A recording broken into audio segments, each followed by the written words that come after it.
हामी चाहिँ मामा घरमाथि मामा आएर यहाँ घाँस काट्दै हुनुहुन्छ हेर्नु है हेर्नु घाँस काट्नुहुन्छ उहाँदेखि यहाँसम्म नै कति काट्नु भइसक्यो एकछिनमै म धेरै काट्दिनु घाँस है म पनि काट्छु है टौसी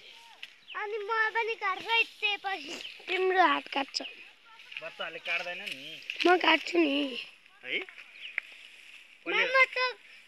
त्यति हामीहरू लड्न सक्छौँ हैन त्यो चाहिँ भिरो यो भिरो कुन भिडियो हेर्नु टौसी म पनि घाँस काट्छु आधीसम्म है मामा यो घाँस काटेर भैँसीले खानुपर्छ होइन हो भैँसीले दुध दिएर दिन्छ है दुध के खानुपर्छ हामीले बेलुका दुध भात चिनी घिउ दुध चिया है टन्न खानुपर्छ होइन कसले मिठो दुध भात कस्तो हुन्छ कान्छ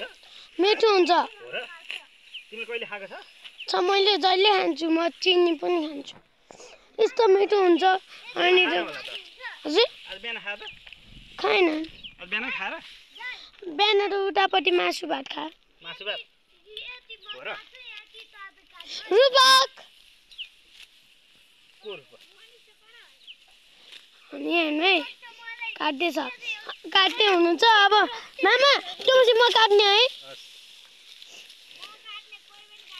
यस्तो चुप्ला बस गाइस गाह्रो भयो एकछिन घाँस काट्न लौ त खाना त सहिलो हुँदो रहेछ गाइस घाँस काट्न अहिले हात काट्ला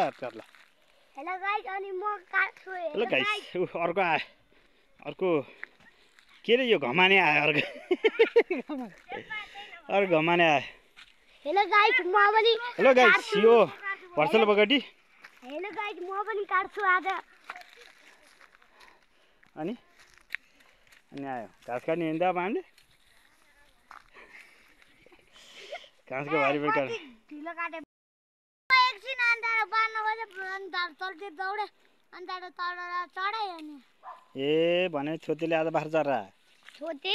जहिले चलाउँदैन छोते तपाईले कतिमा गएको रे 4 तिमी कतिमा जाने रे 2 मनिष 3 ल देऊ हात चाहिँ काट्यो भने भरे बेलुका तिमीले भात के दुध भात खान सक्ने हात हुँदैन नि घाँस काट्न घाँस कोले काट्ने काट्ने होइन ल अब हाम्रो घाँस काट्ने कार्यक्रम हुन्छ ओके घाँस काट्ने प्रोग्राम छ हाम्रो अन्त हेलो गाइस कति काट्यो तिमीले घाँस मैले 2 मुठा होइन 3 मुठी कति पो काटे गाइस हो र हेलो गाइस भगाडे अब हेलो गाइस